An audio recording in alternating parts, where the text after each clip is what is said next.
Il y a près de 83 ans, jour pour jour, en 1942, les joueurs du Dynamo Kiev défient une équipe de foot composée d'officiels nazis. En pleine occupation du Reich allemand sur les terres ukrainiennes, ce match va marquer l'esprit et le narratif ukrainien. C'est le match de la mort, le match des résistants. D'un passé anti-nazi à une proximité idéologique en tribune aujourd'hui, voilà le destin assez étonnant autour du plus grand club d'Ukraine, générique.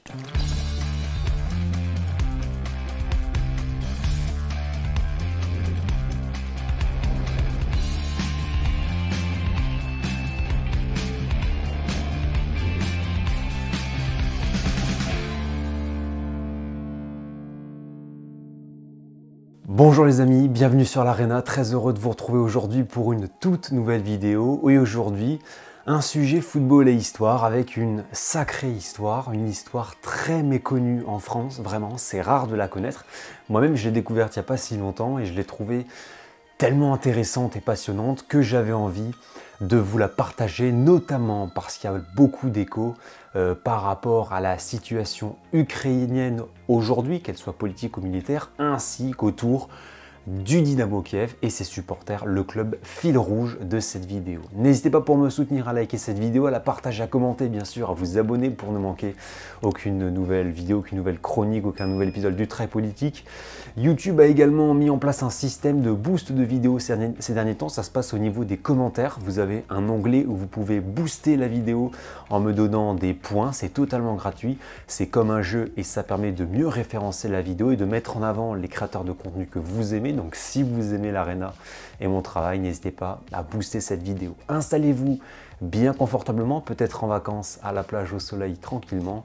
On est parti. Qu'est-ce que cette mystérieuse histoire du match de la mort en 1942 qui a opposé des joueurs du Dynamo Kiev à des nazis? Alors déjà pour comprendre tout ça, il faut forcément parler un peu d'histoire et du contexte. 1942, je ne vous l'apprends pas, du moins je l'espère, on est en pleine Seconde Guerre mondiale. Et alors à l'est de l'Europe, en Ukraine, la guerre, on la sent clairement. L'Ukraine soviétique, qui fait alors partie de l'Union soviétique, l'URSS, est envahie en 1941 par les nazis après le déclenchement de l'opération Barbarossa. Vous savez peut-être, l'Allemagne nazie et l'URSS avaient signé un pacte de non-agression en 1939, également un plan de partage de sphère d'influence de l'Europe orientale, pacte violé par Hitler, ce qui entraîne le début de la guerre ouverte et totale entre l'URSS et l'Allemagne nazie. Mais dans ce contexte d'invasion allemande de l'URSS, en septembre 1941, Kiev, la capitale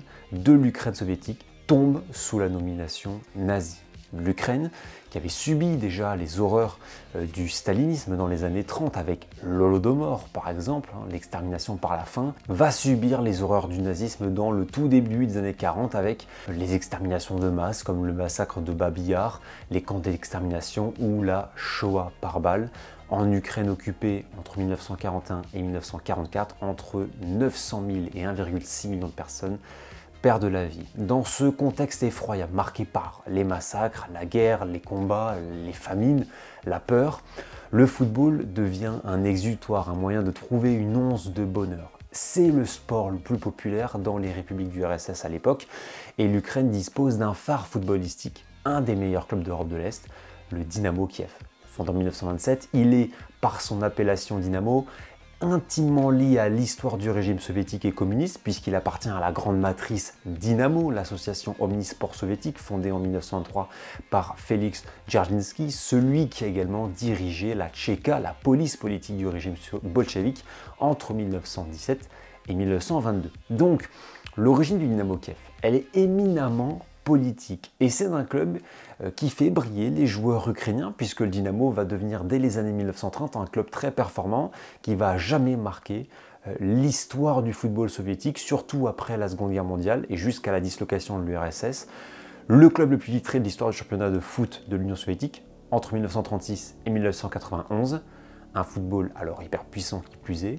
Ce n'est pas le CSKA Moscou, ce n'est pas le Dynamo Moscou, ni le Spartak, ni le Lokomotiv, c'est tout simplement le Dynamo Kiev, c'est un club d'Ukraine. Forcément, l'occupation nazie va marquer un coup brutal au Dynamo Kiev. Face à une institution perçue par les nazis comme étendard du régime communiste et soviétique, l'ennemi du nazisme, le Dynamo Kiev disparaît, dissous par le Troisième Reich. Les joueurs ukrainiens décident de reformer une équipe de football. Cette équipe, c'est le FK Start. 11 joueurs, 3 joueurs du Lokomotiv Kiev et surtout 8 joueurs du Dynamo Kiev, alors parmi les plus forts du football soviétique.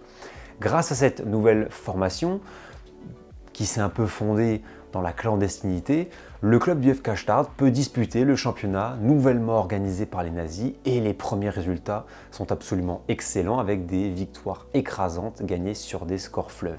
Les supporters ukrainiens restés fidèles aux joueurs du Dynamo notamment, voient ces résultats de vrais succès face aux équipes du Troisième Reich, redonnant espoir et fierté à la population locale. C'est dans ce contexte que s'ouvre un match très particulier le 9 août 1942, le match de la mort. Le 9 août 1942 à Kiev, devant des supporters ukrainiens, environ 5000, le FK Start affronte une équipe allemande, la Flakelf, une équipe composée de soldats de la Luftwaffe, donc l'aviation nazie, et de nombreuses unités anti-aériennes. Ces joueurs nazis sont surentraînés, costauds physiquement et défient des joueurs ukrainiens en malnutrition, la famine étant toujours très élevée en Ukraine et pour la population ukrainienne. Pour l'Allemagne nazie, il faut absolument gagner et avec la manière.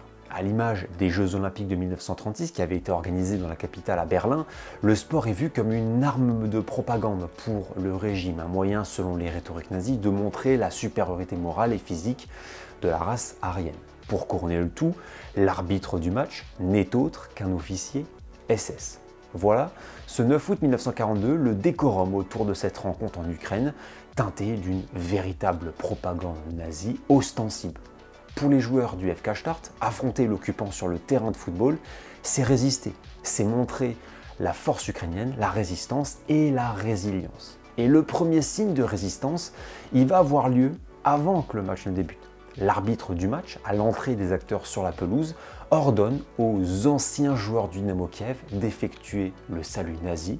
Ils refusent. Le match débute et malgré les conditions physiques et sportives très nettement favorables à l'équipe nazie, les Ukrainiens sont nettement au-dessus, menant 3-1 à la mi-temps et remportant finalement ce match sur le score de 5-3. Les quelques spectateurs ukrainiens jubilent devant ce succès.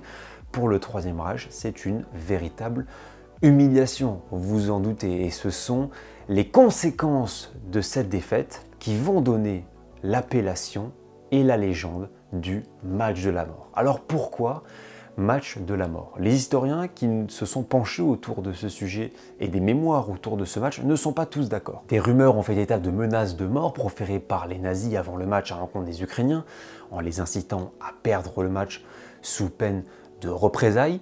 Ce qui est clair, c'est que les soviétiques, qui ont ardemment combattu le nazisme, ont récupéré l'histoire du FK Start après la Seconde Guerre mondiale pour alimenter la machine à propagande et leur idéologie communiste, une idéologie qui est considérée comme un vrai vainqueur moral de la Seconde Guerre mondiale. L'URSS a notamment mis en avant par la presse, les médias, le cinéma, l'idée, qui n'est toujours pas vérifiée aujourd'hui scientifiquement par les historiens, que plusieurs joueurs du FK Start auraient été arrêtés par la Gestapo à l'issue de ce match, parfois torturés dans le camp de concentration de Sieretz, voire même exécutés. Alors, bien évidemment, vu la cruauté et la barbarie du régime nazi, ce ne serait pas surprenant que cela soit arrivé, mais il n'y a pas de preuves tangibles qui permettent d'affirmer la véracité de la version de l'Union soviétique. C'est donc un match qui a été récupéré politiquement pour construire un narratif. Ce qui est certain en tout cas, c'est qu'il montre la bravoure de ces joueurs ukrainiens, la résilience ukrainienne et le patriotisme du pays, un vrai écho à la terrible situation politique et militaire du pays aujourd'hui. Le match de la mort, c'est donc l'idée d'un destin tragique pour des joueurs ukrainiens dont le sort est aujourd'hui toujours un peu en suspens. On ne sait pas véritablement ce qu'il s'est passé. En 2025, plus de 80 ans après ce match et cette victoire menée par les joueurs du Dynamo Kiev, on pourrait se demander quel est l'héritage de tout ça. Car le Dynamo Kiev, c'est un club dissident, un club à l'identité ukrainienne, un club dont les joueurs et les supporters ont montré dans les années 1940 par le FK Start leur aversion au nazisme et à l'occupant et leur côté résistants. On pourrait se dire que les supporters, et parmi eux les plus radicaux, les ultras et les hooligans, ont hérité de ce passé et continuent de l'entretenir. La réalité est tout autre. Aujourd'hui, les fans du Dynamo Kiev ont une véritable convergence idéologique et politique avec le néonazisme européen. Comment l'expliquer? Dans les années 1960-1970, on assiste à un véritable phénomène de radicalisation du supporterisme ukrainien, et notamment à Kiev, avec des supporters qui commencent de plus en plus à brandir le nationalisme ukrainien en tribune, à contester le régime soviétique. Bref, le supporterisme du Dynamo Kiev devient une sorte de mouvement dissident nationaliste très axé contre les grandes locomotives russes comme le Spartak Moscou. Les bagarres et les affrontements violents ne sont pas rares. Il est donc probable que la vassalisation du peuple ukrainien sous l'URSS pendant près de 40 ans et la dictature communiste ait pu participer à modifier le paysage du Dynamo Kiev, comme dans plusieurs clubs d'Europe de l'Est en réalité, et accélérer le processus de radicalisation des supporters du club. Les White Boys Club, Ultra et Hools du Dynamo, apparus en 1988, quelques années avant la chute du régime, ont accéléré cette radicalisation en s'érigeant comme étendard du néonazisme européen. Slogans contre les antifas, rivalité politique, croix celtique, symboles nazis, chants suprémacistes, ils collectionnent toute la panoplie des tribunes adeptes du néonazisme européen. Sont aussi très violents, les supporters guingampais par exemple peuvent en témoigner. Ils sont copains avec les ultras sourds du Real Madrid ou avec les Bad Blue Boys du Dynamo Zagreb, dont les positionnements politiques ne sont plus à présenter. Cette proximité avec les Bad Blue Boys a notamment été visible sur ce tifo l'an passé où les ultras croates rendent hommage à leurs confrères ukrainiens partis sur le front pour se battre contre la Russie.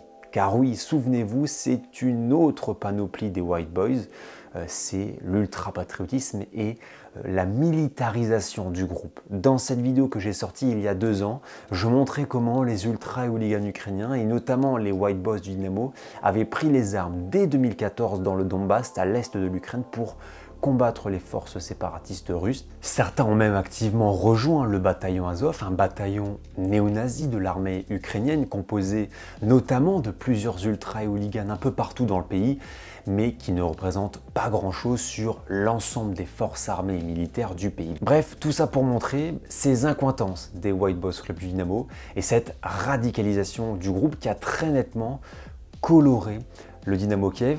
Cette proximité avec le néonazisme, elle est assez surprenante, elle est triste, elle est choquante quand on connaît bien sûr l'historique résistant du Dynamo Kiev que je présentais en début de cette vidéo et quand on connaît aussi les conséquences désastreuses du nazisme en Ukraine pendant les années 1940. Cette vidéo souligne donc une forme d'ambivalence entre l'identité historique d'un club et ses supporters les plus radicaux aujourd'hui, l'évolution du message politique que pouvait porter le club.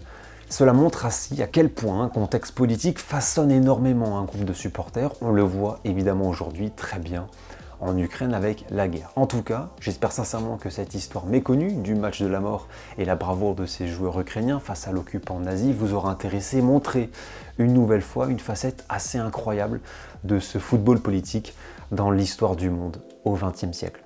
Voilà les amis, c'est la fin de cette vidéo, j'espère qu'elle vous aura plu. Si c'est le cas, n'hésitez pas à liker, à partager bien sûr, à vous abonner, tous ensemble direction les 60 000 abonnés.